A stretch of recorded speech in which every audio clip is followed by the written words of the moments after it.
조사가 있는데 예배 참석 비율을 보니까 주일 예배를 기준으로 하면 교회 나와서 드리는 분들이 한 50%는 계속 교회에서 예배를 드리고요.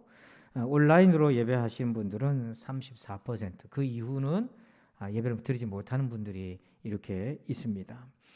그리고 신앙 상태가 어떤가 봤더니 제일 밑에서 두 번째 보니까 41%는 별로 변함이 없더라 하는 거고요. 그리고 그 위에 보니까 신앙이 깊어졌다고 얘기한 분들 한 18% 정도가 되는데 신앙이 도리어 떨어지고 약해졌다는 분들이 거의 30% 정도 됩니다.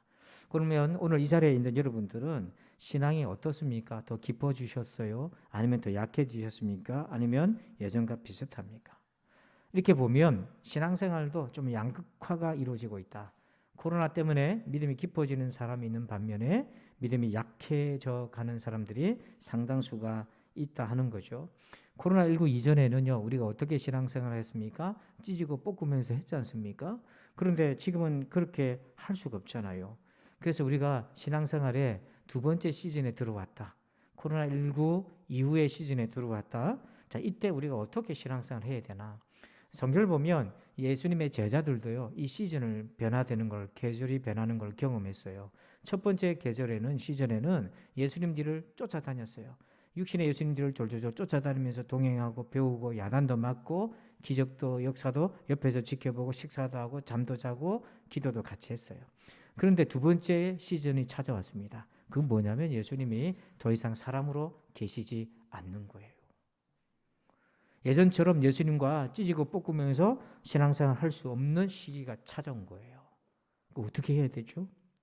그래서 예수님이 두 번째 시즌을 준비하라 제자들에게 말씀을 하셨어요. 그 말씀을 통해 오늘 코로나19 이후에 우리의 신앙생활의 두 번째 계절을, 우리가 이 환절기를 지나가고 있는데 두 번째 계절기를 잘 맞이해야 됩니다. 자, 그 답을 한번 볼까요? 7절 말씀입니다. 같이 읽읍시다. 시작. 그러나 내가 너희에게 실상을 말하노니 내가 떠나가는 것이 너희에게 유익이라. 내가 떠나가지 아니하면 보혜사가 너희에게로 오시지 아니할 것이요 가면 내가 그를 너희에게로 보내리니. 아멘. 예수님이 제자들에게 놀랄 얘기를 하는 거예요. 내가 떠난다 이렇게 얘기하는 거예요. 여러분 얼마나 놀랐겠어요. 그런데 떠나는 것이 유익하다. 내가 떠나면 대신에 성령 하나님이 오실 것이다 이렇게 얘기하셨는데 제자들은요, 성령 하나님이 오신다 이 얘기 귀에도 들어도 않고 떠난다는 말에 지금 딱 마음이 붙들렸어요. 그래서 이 말을 듣고는 제자들의 반응이 14장 1절에 뭐라고 되어 있냐면 너희는 마음에 근심하지 말라. 하나님을 믿으니 또 나를 믿으라. 예수님이 떠난다고 그러고 십자가에서 죽고 부활하셔서 하나님 품으로 간다고 그러는데 부활은 모르겠고 어쨌든 떠난다고 하니까 마음에 근심이 가득한 거예요. 우리 어떡하지? 우리는 어떡하지? 여러분, 사람 생각에는요, 우리 생각에는 예수님이 사람으로 같이 계셨으면 좋겠다는 생각이 듭니다. 자, 그런데 여러분도 지금 그런 생각합니까? 혹시나 예수님이 오늘 강대상에 서가지고 설교하시면 얼마나 좋겠나? 여러분 좋겠어요? 저 기분 생각하지 말고 한번 생각 얘기해 보세요. 그러면 딴 교회는 어떻게 합니까? 우리 교회 와 계시면요. 만약에 예수님이 육신으로 오셔서 계속 우리가 신앙생활을 해야 된다면 어떤 일이 생길까요? 신앙이 이렇게 될 확률이 많아요. 누가복음 23장 48절 보니까 이를 구경하러 모인 무리도, 신앙이 어떻게 변질될 가능성이 많겠습니까? 구경꾼 될 확률이 많아요. 지금도 예루살렘 성벽에 저렇게 많은 사람들이 모였는데 만약에 예수님이 예루살렘 지금도 계시다 그러면 우리 어떻게 돼요? 적금 들어서 표 끊어가지고 예루살렘 가야 되는데 들어가도 못해. 왜냐하면 이미 사람들이 꽉 차서 보지도 못해. 그래서 텔레비전으로 모니터로 봐야 되고요. 예수님 옷이라도 한번 봐야 되고 머리카락이라도 한번 보려고 구경하려고 막 이럴 거예요. 그러고 나서 보고 와서는 나 예수님 봤다고 얘기하고 자랑할 겁니다. 어쩌면 우리가 육신으로 예수님이 계속 계시다 보면 우리의 신앙이 구경꾼으로 전락할 수 있어요. 근데 성령 하나님으로 오시면 어떤 유익이 있는가? 자, 갈라디아서 2장 20절에 바울이 이렇게 고백합니다. 내 안에 그리스도께서 사시는 것이라. 주님이 내 안에 거하시는 것을 경험하는 거예요. 여러분 이렇게 해야 진짜 신자가 될 수 있잖아요. 내가 어디를 가든지 주님이 내 안에 계시잖아요. 이걸 경험하셔야 되는 거죠. 그래서 16장 7절에 내가 그를 너희에게로 보내리니, 예수님이 성령님을 보내신다 이렇게 얘기하셨어요. 예수님이 더 이상 사람으로 함께 하시진 않지만은 대신 우리와 함께하는 존재 방식이 뭐냐면 성령님을 보내셔서 우리와 함께 하시는 거예요. 그래서 지금의 이 시대는요, 이제 제자들에게 열리는 두 번째 시즌은 우리에게 코로나19 이후의 시대는 여러분 성령님을 사모하시길 바랍니다. 성령 충만하시길 바랍니다. 그래야 신앙을 지킬 수 있어요. 여러분 성령 충만하자 했을 때 뭔 말인지 아직 와닿지 못한 분은 경험하지 못했단 말입니다. 아직 만나지 못했다는 거. 그러면 그분들은 성령님을 만나기를 간절히 기도하셔야 돼요. 이거는 뭐냐면 만나보면 압니다. 이게 어떻게 말로 설명하기 참 어려운 거예요. 하나님이 나에게 임하시는 사건이에요. 그러면 어떤 유익이 있나? 왜 예수님이 떠나서 가시고 성령님이 오시는 것이 지금 우리한테 더 좋은 일인가, 유익이 되는가? 세 가지 유익이 있어요. 8절에 보니까 그가 와서 죄에 대하여, 의에 대하여, 심판에 대하여 세상을 책망하시리라. 자, 이 말씀을 많은 분들이 오해를 하는데 책망이라는 것은 야단하고 꾸짖고 나무라고 그런 의미로 받아들이는데요. 원래 이 책망이라는 헬라어 단어의 뜻은 뭐냐면 빛을 비춘다는 겁니다. 그래서 진짜를 드러내어서 보여준다는 거예요. 그러니까 우리가 잘못 알고 있는 죄의 개념, 우리가 모르고 있는 의의 개념, 우리가 알지 못하고 있는 심판에 대해서 이 성령께서 비춰주셔서 우리 각자에게 그걸 보여주시고 깨닫게 해주신다는 거예요. 이것이 우리에게 꼭 필요하고 절대적으로 필요한 유익이라는 겁니다. 이 세 가지 유익을 오늘 다 여러분 받아가시기를 축복합니다. 그러면 그 어떤 유익인가? 첫 번째 제목 읽어봅시다. 시작. 믿음으로 살게 하신다. 한 번 더 시작. 믿음으로 살게 하신다. 아멘. 9절. 죄에 대하여라 함은 그들이 나를 믿지 아니하며. 여러분은 지금까지 죄의 개념을 어떻게 생각하셨어요? 도덕적 기준으로 생각하지 않았습니까? 근데 예수님은 세상에 오셔서 성령님이 하신 역할 중에 죄라고 하는 것은 뭐냐면 믿지 않은 것이다. 예수님을 믿지 않은 것이 죄다. 이거는 단순히 보면 예수님을 영접하고 믿지 않은 것이 죄다. 그건 당연히 맞습니다. 근데 신자들에게는 이게 어떻게 적용이 되냐면 믿음으로 하지 않는 모든 신앙생활은 죄다는 거예요. 자, 로마서 14장 23절 같이 읽어봅시다. 의심하고 먹는 자는 정죄되었나니 이는 믿음을 따라하지 아니하였기 때문이라. 믿음을 따라하지 아니하는 것은 다 죄니라. 이게요, 유대인이, 예수 믿은 유대인이 이제 구원받는 것은 율법을 지켜서 음식을 가려 먹어서 깨끗하게 되는 게 아니고 예수님의 십자가 은혜로 죄 사함을 받고 깨끗하게 된 거라고 믿었습니다. 근데 유대인은 율법 전통에 음식을 가려 먹잖아요. 정결한 음식, 부정한 음식. 근데 예수 믿고 구원받았는데도 여전히 음식에 대해서 꺼려지는 거예요. 그전에 율법에서 부정한 음식이라고 말했던 것도 이제는 예수님을 믿어서 구원받은 거기 때문에 언제든지 먹을 수 있는데 그게 꺼리껴져요. 근데 이방인이 예수 믿었습니다. 이 사람들은 교회 나오니까 유대인들이 많아요. 근데 유대인들을 보니까 음식을 가려 먹어요. 그래서 이방인들도 그렇게 먹어야 되나? 자꾸 유혹이 되는 거예요. 그게 아니라 음식을 가려 먹어서 깨끗하게 되는 게 아니다. 예수님을 믿어서 깨끗하게 되고 구원받는 거다. 그래서 이방인이 유대인이 먹지 않은 음식을 먹든지 유대인이 가려 먹는 음식을 먹든지 또는 유대인들이 먹을 수 없던 음식을 먹든지 믿음으로, 즉 예수님이 나를 구원하셨다고 하는 그 믿음으로 먹으면 죄가 안 되는데 그 믿음 없이 단지 율법을 지켜서 내가 이걸 가려 먹으면 내가 깨끗하게 된다 이런 생각으로 음식을 먹으면 그게 죄다. 그러니까 여러분 먹는 것도 믿음으로 먹지 않으면 그게 죄다 이렇게 말씀하시는 거예요. 맥락은 음식인데 신앙생활에 적용해 보면 여러분 거꾸로 말하면 성령님은 우리에게 뭘 얘기하시냐면 믿음으로 우리가 뭘 하든지 믿음으로 하기를 원하시는 거예요. 근데 여기에 함정이 있습니다. 우리가 잘 생각해야 될 것인데요.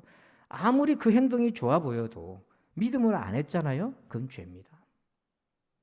자, 볼까요? 창세기 4장 5절 보면 가인과 그의 재물은 받지 아니하신지라 가인이 몹시 분하여 안색이 변하니. 가인이 제사 지낼 때 재물, 농산물을 드렸잖아요. 첫 수확물을. 여러분 농사를 지어보신 분들은 아시잖아요. 첫 수확이 되려면 한 5년은 고생해야 됩니다. 얼마나 수고해서 첫 수확을 드렸습니까? 그런데 하나님이 안 받으셨어요. 왜 안 받았습니까? 자, 그 이유를 히브리서에서는 이렇게 얘기하죠. 히브리서 11장 4절에 한번 읽어봅시다. 시작. 믿음으로 아벨은 가인보다 더 나은 제사를 하나님께 드림으로. 아벨은 믿음으로 드렸다면 가인은 뭐로 드리지 않았다는 거예요? 믿음으로 드리지 않았다는 거예요. 제물로 드렸다는 거죠. 아무리 수고한 제사 제물을 올려드려도 거기에 자기의 믿음으로 드리지 않았다면 그게 죄가 된다는 거예요. 지금 우리가 예배를 드리고 있지 않습니까? 여러분 예배를 드릴 때도 믿음으로 나를 살리신 우리 주 예수 그리스도에 대한 그 구원의 은혜에 감격하고 감사하는 마음으로, 오늘 내 심령이 구원의 은혜로 새롭게 되길 원하는 마음으로, 하나님을 만나길 원하는 소원함으로 예배를 드려야지, 그렇지 않고 예배를 드리면 그것도 죄라는 거예요. 두렵지 않습니까? 이거는 주님께서 우리를 혼내고 책망하기 위해서가 아니라, 만약에 이 자리에 예배하는 여러분들 중에 믿음으로 예배하고 있지 않다면 빨리 그 마음을 바꿔서 믿음으로 예배하라고 책망, 빛으로 비춰서 그렇게 그 빛의 세계로 나오게 하신다는 거잖아요. 그래야 주님이 이 예배를 기뻐 받으십니다. 만약에 그렇지 않다면 우리가 예배 생활은 계속하는데, 주일을 성순하는데 그 사람의 영혼은 계속해서 피폐해져요. 왜 그렇습니까? 믿음으로 안 하니까 유익이 없는 거예요. 예수님과의 관계도 마찬가지입니다. 베드로가 예수님과의 관계 얼마나 의리가 많았어요. 예수님이 십자가 그 지실 날이 가까우니까 제자들한테 미리 예고했어요. 내가 십자가에 못 박고 죽고 3일 만에 다시 살아날 것이다. 얘기하니까 제자들 아직 믿음이 부족해가지고 부활할 것에 대한 것은 귀에 들어오지도 않고 죽는다는 얘기만 자꾸 들으니까, 예수님 자꾸 죽는다는 얘기하니까 베드로가 화가 났어요. 그래서 마가복음 8장 32절 33절에 이렇게 얘기합니다. 드러내놓고 이 말씀을 하시니, 예수님이 이제 공개적으로 얘기를 하시니까 베드로가 예수님을 붙들고 따로 붙들어가지고 항변하며, 이 항변이라는 단어에 화가 난 겁니다. 그러면서 예수님 제발 그렇게 하지 마시라고, 내가 예수님 지킬 거라고 이렇게 얘기했어요. 인간적 의리를 발동했어요. 그런데 예수님은 어떻게 반응하셨어요? 베드로를 꾸짖어 이르시되 사탄아 내 뒤로 물러가라. 네가 하나님의 일을 생각하지 아니하고 도리어 사람의 일을 생각하는도다. 여러분, 믿음으로 예수님과의 관계가 지속이 돼야지 의리로 지속되면 안 된다는 거예요. 아무리 예수님 붙들고 항변하고 내가 주님 지키겠다 하지만 의리가 믿음을 대신할 수 없고 재물이 믿음을 대신할 수 없어요. 그래서 요즘 아주 작고 사소한 일이지만은 여러분 이 말씀을 준비하면서 도전 받으면서 저도 깨달으면서, 아주 작은 거지만 큐티를 하든 설교를 하든 예배를 하든 어떤 일을 하든 사무실에 들어와서 앉아있든 시작할 때 이렇게 기도합니다. 하나님, 하나님을 사랑하는 마음으로, 신자를 사랑하는 마음으로, 말씀과 영혼을 사랑하는 마음으로 내가 이 일을 하게 하소서. 그 뭐 10초도 안 걸리잖아요. 여러분 직장에서 일을 하거나 아침에 눈을 뜨고 일어나거나 예배당에 왔거나 어떤 일을 하거나 믿음을 하시길 바랍니다. 이렇게 하면 은혜를 누려요. 어떤 은혜를 누린가? 정말 중요한 은혜를 누립니다. 자, 16장 32절을 같이 읽어봅시다. 보라, 너희가 다 각각 제 곳으로 흩어지고 나를 혼자 둘 때가 오나니 벌써 왔도다. 그러나 내가 혼자 있는 것이 아니라 아버지께서 나와 함께 계시느니라. 아멘. 왜 모든 일을 믿음으로 하라 그러냐면, 우리가 32절에 예수님이 제자들이 다 버리고 떠나버리고 혼자 남았어요. 우리도 그런 느낌을 받을 때가 있잖아요. 사실은 혼자가 아닌데, 사실은 가족들도 생각해주고 있는데 근데 나는 그냥 혼자라고 느낄 때가 오잖아요. 근데 예수님 뭐라고 얘기하십니까? 나를 혼자 둘 때가 오지만 나는 혼자가 아니고 뭐라고 되어 있습니까? 아버지께서 나와 함께 계시느니라. 왜 이 고백이 가능했습니까? 예수님은 십자가를 지는 겟세마네에 든 모든 믿음으로 했기 때문에 그런 거예요. 여러분, 그 믿음의 훈련이 여러분이 혼자 남았다고 하는 그 가장 두려운 순간에 혼자가 아니라 하나님이 함께 계시는 거예요. 죽음의 순간도 마찬가지입니다. 가족들이 아무리 둘러 있어도 그건 오롯이 내가 마주쳐야 되는 현실인데 아무도 없어요. 아무도 대신 지을 수가 없어요. 근데 여러분 있잖아요. 어떤 사람은 아버지가 나와 함께 하신다. 이런 임재를 느끼는 사람이 있는 반면에 그걸 못 느끼고 있다면 그 얼마나 비극적이겠습니까? 그래서 성령께서 그를 깨워주는 거예요. 믿음을 하라고. 그 믿음이 우리 안에 있음을 깨워줘요. 그래서 고린도전서 3장 16절을 한번 읽어봅시다. 시작. 하나님의 성령이 너희 안에 계시는 것을 알지 못하느냐. 이걸 거꾸로 말하면 하나님의 성령이 너희 안에 계시다는 것을 좀 알아라 이 얘기인 겁니다. 여러분, 하나님의 영이 우리 안에 계심을 믿으시길 바랍니다. 이걸 믿음으로 해야만 하나님이 내 안에 계시구나. 그걸 날마다 교제하면서 알 수가 있는 거예요. 두 번째로 이번 제목을 봅니다. 시작. 하나님의 의를 알게 하신다. 요건 조금 주의 깊게 들어보시면 좋겠는데요. 여러분 신앙생활할 때 어떤 고난이나 어려움이 오잖아요. 그때 마음속에 내게 왜 이런 일이 왔는지 이해가 안 되지 않습니까? 그래서 원망스럽고 하나님이 원망스럽고 용납할 수가 없어요. 하나님 내가 교회를 위해 얼마나 충성했는데 왜 내게 이런 순간이 옵니까? 막 의문투성이가 되잖아요. 일어난 일보다도 왜 일이 생겼는지 모를 때 더 사람은 괴로워지거든요. 근데 있지 않습니까? 성령님이 오셔서 하시는 역할이 그런 의문의 순간에 하나님의 뜻, 의를 깨닫게 해주셔요. 이게 중요합니다. 그래서 요한복음 16장 10절에 의에 대하여라 함은, 의라는 것은 옳다는 거거든요. 하나님의 뜻이라고도 번역할 수 있거든요. 의에 대하여라 하면 이것이 옳다는 건데 뭐가 옳은가? 내가 아버지께로 가니 다시는 너희가 나를 보지 못할 것이다. 이게 하나님의 뜻이고 옳다. 그리고 성령님이 그것을 수용할 수 있도록 깨닫게 도와주신다는 거예요. 제자들은 가지 마세요, 가지 마세요. 그러는데 예수님은 떠나는 게 이게 하나님의 의다. 그게 하나님의 의를 이루는 거다. 하고 우리에게 수용할 수 있도록 알게 해주시는 거예요. 자, 이것을 조금 우리가 적용해 보면 그렇습니다. 요셉이 하나님의 의를 발견했을 때 그런 거죠. 창세기 45장 7절 8절 보니까 20년 만에 자기를 버린 형들을 만났어요. 자기를 팔아버린 형들을 만났단 말입니다. 얼마나 보복할 수 있는 권한을 가지고 있었겠어요? 그때 요셉이 이렇게 얘기해요. 하나님이 큰 구원으로 당신들의 생명을 보존하고 당신들의 후손을 세상에 두시려고 나를 당신들보다 먼저 보내셨나니 그런즉 나를 이리로 보낸 이는 당신들이 아니요 하나님이시라. 하나님이 나를 바로에게 아버지로 삼으시고 그 온 집의 주로 삼으시며 애굽 온 땅의 통치자로 삼으셨나이다. 이게 뭐냐면 형들이 자기를 배반했을 때, 구덩이에 빠졌을 때 얼마나 하나님 원망하고 형들을 저주했는지 몰라요. 그런데 20년이 지나서 딱 보니까 하나님의 의가 깨달아진 겁니다. 아, 내가 형들에 의해서 팔려간 것이 하나님의 의였구나. 그 순간에는 받아들일 수 없고 어찌 이런 일이 있을 수 있나? 인륜을 저버리나? 그랬는데 20년이 지나서 자기가 애굽의 총리가 되어서 양식을 가지고 구하러 온 자기 야곱의 가문들을 먹여 살리는 걸, 이걸 보면서 깨달아진 거죠. 하나님이 아브라함에게 하셨던 약속, 하늘의 별과 땅의 모래알처럼 자손을 번창케 하겠다는 그 언약을 나를 통해 하나님 이루어 가시고 계시구나 라는 하나님의 의가 딱 깨달아지니까 마음에 있던 엉어리, 20년 엉어리가 싹 풀어지고 형들을 향해서 측은지심이 생겨지게 되잖아요. 여러분, 이게 하나님의 의의 능력입니다. 그런데 20년 걸렸어요. 근데 우리가 20년 어떻게 기다립니까? 우리의 삶 속에서. 근데 성령께서 우리 가운데 오시면 하나님의 의에 대해서 책망, 빛으로 비춰서 알게 해주시는 거예요. 우리가 추정하고 잘못 짐작하는 것을 깨닫게 해주시는 거예요. 여러분, 영국에 헬렌 로즈비어 선교사가 있는데 이분이 아프리카 콩고 지역에서 평생을 사셨어요. 지금은 돌아가셨습니다. 2016년에. 그런데 스코틀랜드 장로교에서 아버지 밑에서 엄격하게 신앙생활을 받았는데 아버지가 어린 이 선교사에게, 로즈비어 선교사에게 무슨 걸 가르쳤냐면 항상 무슨 일을 결정할 때마다 질문을 가져라. 이것이 가치 있는 일인가라고 물어라. 그걸 주입식으로도 어쨌든 가르쳤어요. 그래서 대학을 가게 되었습니다.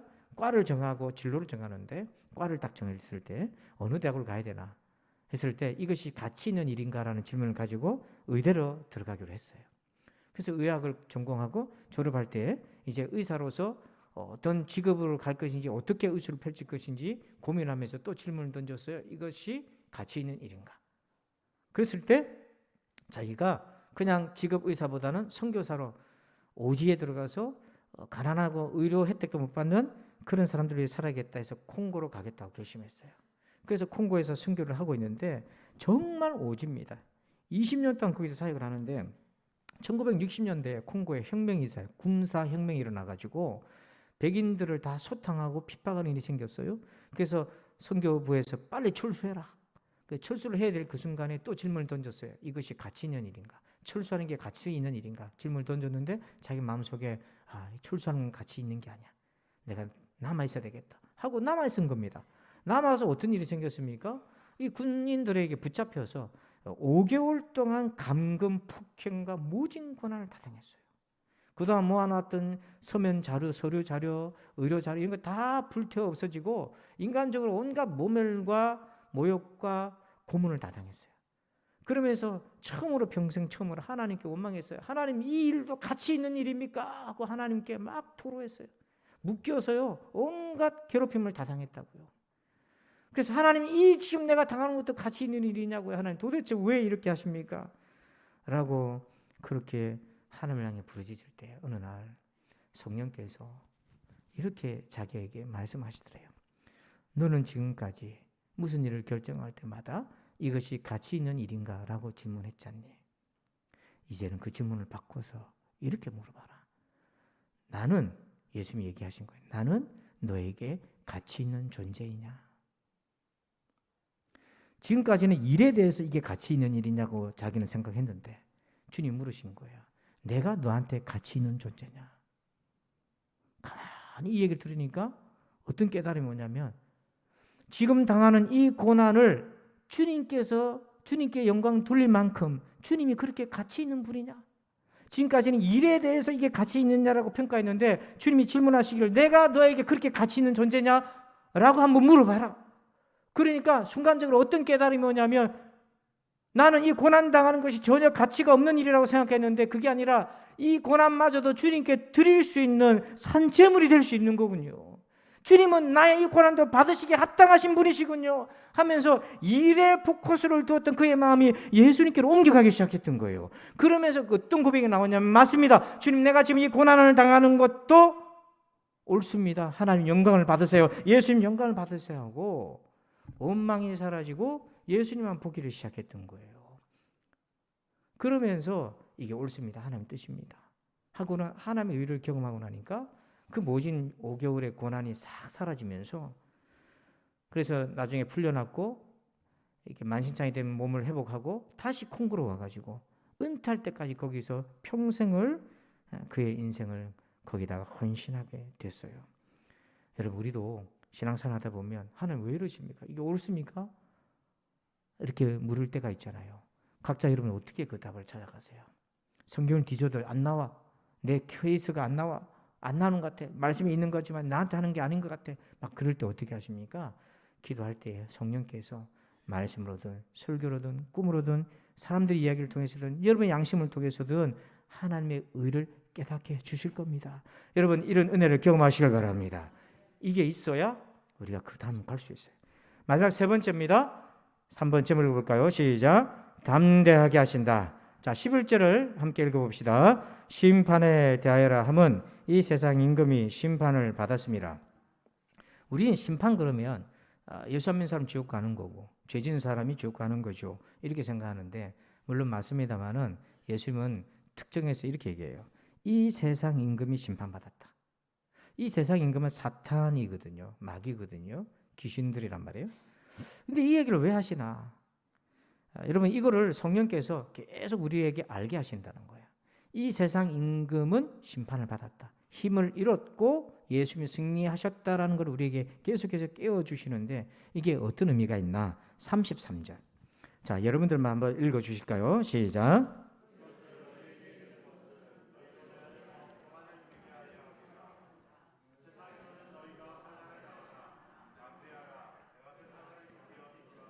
아멘. 여기 중간에 보면 너희가 세상에서 환난을 당하나 즉 이 세상 임금이 힘을 가지고 우리를 괴롭히고 핍박하고 그래서 이 세상 임금이 득세하는 것처럼 보이지만 그게 아니라 이 세상 임금은 이미 심판을 받았다. 그걸 믿어라. 그래야만 예수 안에서 평안을 누리고 담대할 수 있다 얘기인 거예요. 여러분 우리가 이 세상에 압도당할 때가 너무 많습니다. 코로나19 때문에 장사도 안 되고 지지도 불안정하고 몸도 지금 으시르으시르 그러면 내가 코로나 아닌가 막 위축이 되고 여러분 교회 오는 것도 막 주저되고 그렇죠? 예. 아닌 것처럼 앉아있지만 내가 볼 땐 그런 것 같아. 예. 악수하기도 주저가 되고 막 이렇게 되는 것 같아요. 근데 여러분 이런 환난 앞에 세상 앞에 주눅들어 살 거냐? 아니면 이미 이 세상 임금은 심판을 받았기 때문에 나는 예수 안에서 평안하고 담대한 믿음으로 맞설 건가? 세상에 대한 내 태도를 결정한단 말이에요. 우리 예수 믿는 우리가 세상을 향해서 태도가 너무 주눅들고 너무 우울하고 너무 두려워하고 그렇게 살면 안 된다는 얘기인 거예요. 그걸 성령께서 깨워주시는 거예요. 네가 두려워하는 세상은 이미 심판을 받은 세상이라는 거죠. 그래서 윈스턴 처칠은요, 사람들이 세상을 보는 두 가지 태도를 얘기합니다. 비관주의자는 어떤 기회 속에서도 어려움을 보고 낙관주의자는 어떤 어려움 속에서도 기회를 본다 이렇게 말해요. 그러니까 세상을 보는 그 마음이 다르잖아요. 왜냐하면 어떤 사람은 세상에 대해서 막 두려움과 패배로 비관적인 거 안 되는 것만 자꾸 찾아요. 왜? 이미 그 마음에서 지고 있는 거예요. 그런데 신자는 담대하라, 평안하라. 이미 예수님이 말씀하셨어요. 이 세상 임금은 심판받았다. 우리는 이미 이긴 자라. 이긴 자의 마음을 가져야 돼요. 그래서 성경 보면 민수기 보면 가나안 정탐꾼을 12명을 보냅니다. 거기서도 딱 두 부류로 나눠요. 하나는 뭐냐면 패배 프레임입니다. 두려워요. 우리 못 이깁니다. 땅은 좋은데 열매는 많은데 우리 못 이겨요. 이미 마음에서 진 거예요. 그런데 여호수아 갈렙은 이길 수 있어요. 승리의 프레임을 가지고 믿음의 프레임을 가지고 가잖아요. 왜 그렇습니까? 이미 가나안 땅 원주민들은 패배한 족속이라는 것을 여호수아 갈렙은 믿었고 이미 이 세상 임금은 심판받았다는 걸 믿었기 때문에 승리의 프레임 가지고 세상을 대한단 말입니다. 그런데 그 믿음이 없으면 패배의 프레임 가지고 두려워서 도전하지 못하고 회피하고 도망가요. 서울대학교의 최인철 교수가 쓴 프레임이라는 책에 보면 사람이 세상을 보는 두 가지 프레임이 있다고 그래요. 하나는 회피 프레임이고 접근 프레임입니다. 회피는 뭐냐면 두려워요. 세상이 두려운 거야. 그러니까 웬만하면 피해버리는 거예요. 이게 세상에 압도당하는 사람이에요. 근데 접근 프레임은 뭐냐면 세상에 어떤 문제가 있어도 자기가 나아가고 전진하고 도전합니다. 그 속에서 유익이 있고 보상이 있고 내가 도전해야 되는 몫이 있다고요. 이런 거는 낙천적인 사람들은 이렇게 보일 수 있지만 우리 성도들을 보십시다. 저분도 교회를 다닌 분이더라고. 보니까 책에 성경 얘기가 많이 들어가 있는데 그게 보면 뭐냐면 우리가 세상을 어떻게 지금 대하고 있나, 무서워하고 두려워하고 움츠리고 있고 이러고 있나. 예수님이 지금 떠나간다고 하니까 제자들이 두려워가지고 근심하고 있으니까 예수님이 말씀하신 거잖아요. 내가 세상을 이겼다. 이 세상 임금은 이미 심판받았다. 예수 안에서 평안하고 담대하라고 말씀하고 계시잖아요. 여러분의 마음속에 낙담을 이기시길 바랍니다. 여러분 마음속에 우울을 이겨내시길 바랍니다. 이게 우리가 가져야 될 거예요. 그래서 성령님이 하시는 게 그걸 자꾸 깨워주는 거예요. 이 세상 임금은 심판받은 거야. 내가 이미 이긴 거야. 그래서 그걸 통해서 그런 거 있잖아요. 기도하기 전에 낙심이 되고 자신이 없던 사람이 기도하다 보면 웃음이 오고 미소 가지고 평안해져요. 왜요? 하나님이 나와 함께 계신 믿어지기 시작하는 거예요. 이거는요 이론으로 되는 게 아니고 직접 기도하고 주님의 주시는 그 확신을 받아야 되는 거죠.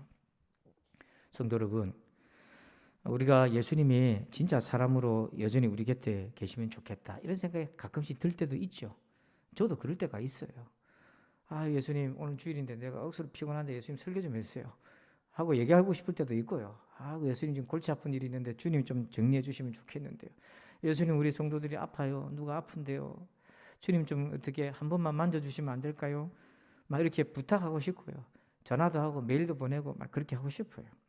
그런데 예전처럼 우리도 찢고 뽑고 그렇게 신앙생활 할 때가 그립죠? 예.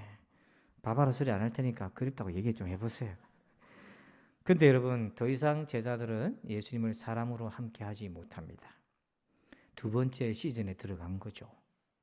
그런 것처럼 우리도 그래요. 지금 두 번째 시즌으로 들어갔어요. 이럴 때는 어떻게 해야 되나?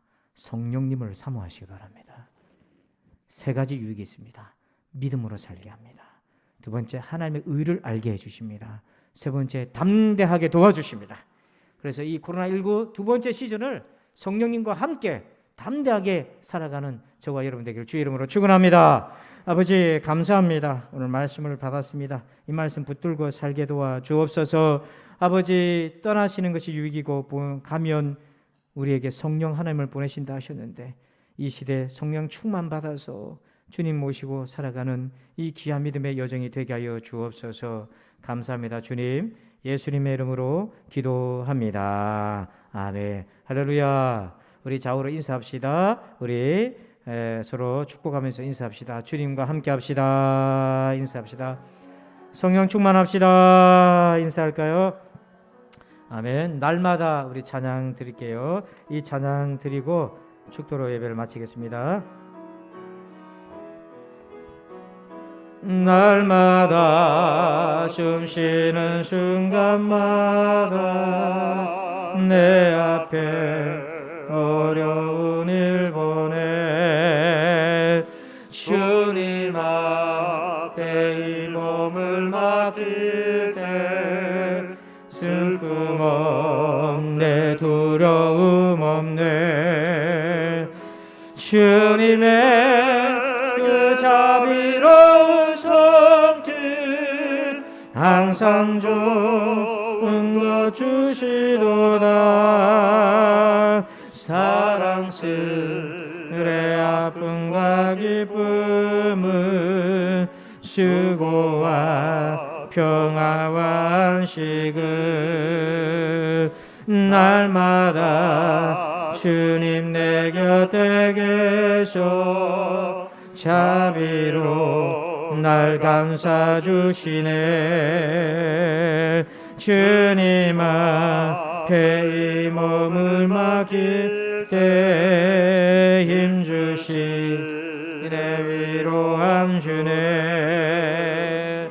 어린 나를 품에 안으시사 항상 평안함 주시도다. 내가 살아 숨쉬는 동안 살피신다 약속하셨네. 인생의 어려운 순간마다 주의 약속 생각해보네. 내 맘속에 믿음 잃지 않고 말씀 속에 위로를. 아멘. 우리 두 손을 고백합시다. 주님의 도우심 바라보며 모든 어려움 이기도다. 흘러가는 순간순간마다 주님 약속, 주님의 도우심 바라보며, 주님의 도우심 바라보며 모든 어려움 이기도다. 아멘. 흘러가는 순간순간마다 주님 약속 새겨봅니다. 할렐루야. 그렇습니다. 하나님 아버지, 주님이 따라가시는 것이 하나님의 의를 이루는 것이고 우리가 성령 충만 받는 것이 하나님의 의를 이루는 것임을 깨닫습니다.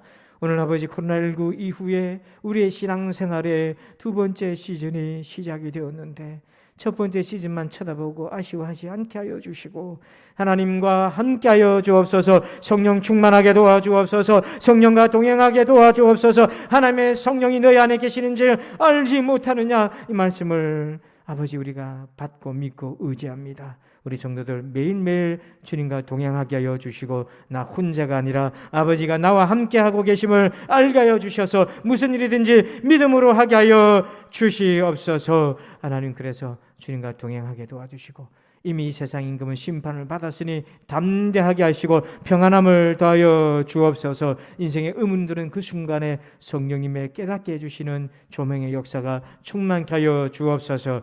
이제는 우리 구주 예수 그리스도의 은혜와 하나님 아버지 그 크고도 놀라우신 사랑하심과 성령님의 감화, 감동, 교통, 은혜 충만케 하심의 역사하심이 오늘도 주님의 동행하심을 간절히 바라보며 이 두 번째 시즌을 힘있게 만나기를 소원하는 저들 위해 이제부터 영원토록 함께 계실지어다. 아멘.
나